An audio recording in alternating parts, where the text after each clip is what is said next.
Alright, what's going on, ladies and gentlemen? My name is Nick. As always, you guys can call me Touch Ninja, and in today's video, we're going to be doing a tech review. I have not done a tech review in a very long time, and in today's video, we're going to be checking out one of the two things that I absolutely love. So if you guys know me at all, you guys know I love capture cards, and I love microphones. I've tested out so many of them in my entire YouTube career, and in today's video, we're going to be reviewing the Elgato Wave 3.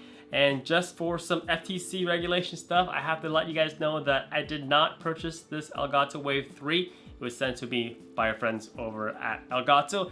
And this is probably the most important part. I am an Elgato partner. So those skeptical out there, maybe you want to take this video with a grain of salt. But long-term fans of the channel know that I am very open and honest basically all the time in my impressions and review of products. So yeah.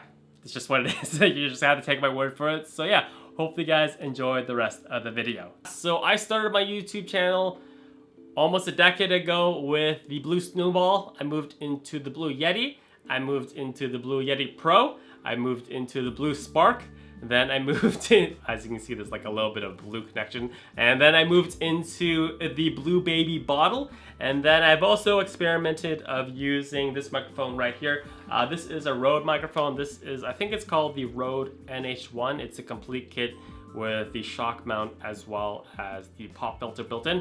All right, so everything that you guys have heard thus far in the video was recorded with the Rode Video Mic Pro, which is a shotgun microphone that is attached to my DSLR camera, which is recording this video for you guys. As of right now, I have the Wave 3 muted. I am going to unmute it right now via the quick tactile button, not tactile, touch button on the top of the microphone. And this is the audio quality coming in from the Elgato Wave 3. If you guys kind of want more real life gameplay examples of what you can get with this microphone, my entire Ghost of Tsushima walkthrough was actually recorded with the Elgato Wave 3. So that's basically what I use for that entire series. And yeah, so if you guys want to check out those videos just to kind of give you guys an example, I'm gonna do like a side-by-side test, but in order to actually do this equally, I'm gonna have to kind of push both these microphones together. So let me mute it once more. So this audio quality is coming in from the Rode Video Mic Pro. And this audio quality is coming in from the Elgato Wave 3. So that's kind of like a side-by-side, as equal as I can do it for you guys. And let me just pull this back here.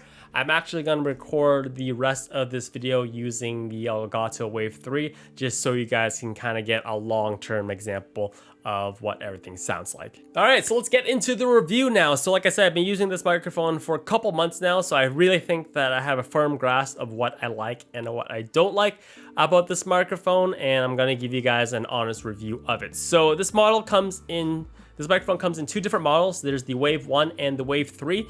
The Wave 3 is $40 more than the Wave 1, but the reason why it is more expensive is that you get a little bit more functionality in the front control knob, which is located on the front side of the microphone. On the Wave 3, the control knob allows you to control the audio gain, which is really nice. So if you're too loud or too low, you can quickly, with a slide of your finger, control how sensitive the microphone is. It also allows you, with a quick flick or press of the knob, allows you to control the headphone volume. So if you're monitoring the audio through the headphones plugged in directly to the back of the microphone and it's too loud or too soft, you can control the volume there. It also allows you to control the crossfade between the headphone microphone as well as your desktop audio. So those are things that the Wave 1 does not do. In the Wave 1, which is actually a tad bit shorter than the Wave 3, the only thing that the control knob does is allows you to control the headphone volume, as well it also functions as a quick mute, which is why I love the fact that the mute button on the Wave 3 is located on top of the microphone, and with a quick touch of the button right here, I am back once again. So that's how it works, and no tactile bump, you can't hear it. I absolutely love it. Both come with the stand right here, which actually has more weight than I thought it would have. So it's very sturdy, so it will sit without getting easily knocked over on your desk. But one design flaw is that when you have the microphone plugged in order to actually fold it back, you actually have to unplug all the cables because there isn't enough clearance between the cradle and the cables. So to actually fold it properly, you have to kind of unplug it and plug it back in. Personally, myself though, I don't use my microphones with on my desk with a stand, just because I like to bring the microphone a little bit closer to myself, just so my voice is a little bit more clearer and more crispier, which is why with all my microphones, I have always used a boom mic arm. Things I liked about this microphone is the fact that it is very compact, despite being very tall, well, taller than the Wave 1. It's not nearly as tall as what I've been using for the last 3 or 4 years. This is the Blue Baby bottle. This is a very expensive dynamic microphone. It is really designed for vocals, which is why you'll find that most XLR microphones do not have a quick mute function on them, mainly because they are designed for vocalists who are singing, and usually a vocalist doesn't sing mid-song or doesn't stop singing mid-song and pick up where you left off. So that's probably the biggest function that I've been missing for 3 or 4 to 5 years now, is the quick mute function, because life happens. I need to move around in my chair. Sometimes I need to sneeze. Sometimes I need to fart. Sometimes the UPS guy rings the doorbell and both of my dogs go off barking at the door, and I don't want that picked up in the microphone. It's all solved with a quick tap with the mute button right here. Me unmuting and talking again, now you can't hear me.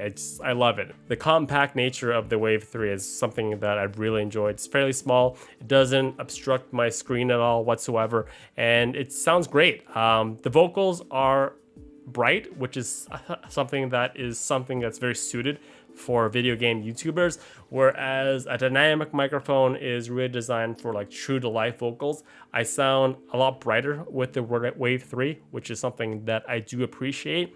It is also plug and play, so it's literally just a micro USB plugged into your PC. You're good to go. Whereas these types of microphones, which are XLR, you will need a mix amp or a preamp. Then they'll convert the signal to a digital signal that then plugs into your PC. All right, so now let's talk about accessories, because the standard Wave that you're gonna get in the box does not come with all the bells and whistles that you guys are seeing right here. This one is fully loaded. It has all the optional accessories that you can get. So first off, at an extra cost, you can buy a shock mount, as well at another extra cost, you can buy a front pop filter for the Wave. You don't need both. You can buy one or the other, or you can buy both of them and attach them to however you want to attach them to your Wave microphone, either on a stand or on a boom arm, like I have done right here.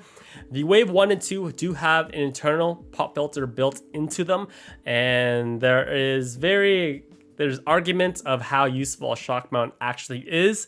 But I think the majority of YouTubers as well as streamers have basically been conditioned that they need to have a pop filter. They need to have a boom arm, just because that's what everyone else does. But if you want that, you can purchase it at an extra cost separately. What I would have liked though, if they would have been able to just put together an all-in-one bundle, kind of what like Rode did with this microphone right here. An all-in-one bundle, if you're gonna buy everything, just might as well buy it in one package. At possibly, a discounted price would have been nice, just a slight discount. If you're gonna be a nice customer and buy everything, a slight discount would have been greatly appreciated. But as of right now, you can only buy them all separately. It's just the way it is. All right, so now let's really go into what separates this microphone from all the other microphones that you're gonna find on the market. And it really kind of separates itself with the software that you can download directly from the Elgato website. So Wavelink is a very powerful piece of software that gives you basically ultimate control of all the audio that's going to be coming through this microphone and going into it. So once you install the software, you just bring up Wavelink and you'll see basically everything that you'll need to control all the audio for your streams, your videos, at a cost that does add a lot of different icons to your control panel in your PC settings, but that's just how it is. And it allows you to control basically all the volumes from your system, your music, your browser, your voice chat, and also enables clip guard. So clip guard is basically a functionality, so it prevents you from clipping or peaking really high. If you get to a very scary point where there's a jump scare in a video game and you scream really loudly, clip guard prevents you from peaking, and basically it's exactly what it sounds like. Your audio clips and kind of gets distorted. All right, ladies and gentlemen, that is it for my review and overview of the Elgato Wave 3 sent to us by our good friends over at Elgato. Once again, I am sponsored by them. I don't know why I feel it. I need to keep saying that, just because I just want to keep things transparent for you guys. So this is going to be my daily driver for the foreseeable future. Any videos that I do in the future, or any times you guys are going to catch me on a live stream, I will be using this mic. I love the quick mute button without the tactile feedback bump, the full functionality of the knob, and everything comes back into a very compact package that doesn't obstruct my screen whatsoever. So it's also fairly affordable at $160 US. They're difficult to find now because of COVID. There's a really high demand for microphones just because everyone is working from home these days, but they will be back in stock eventually. And if I were to recommend a microphone, a starter microphone, an all-in-one microphone that you can quickly plug in and play and get going and creating a content for your viewers, I would definitely recommend this one. So yeah, hopefully you guys enjoyed the video and found it useful and informative. If you enjoyed, as always, a quick thumbs up is appreciated, and I will see you guys next time. All right, as always, have a fantastic day.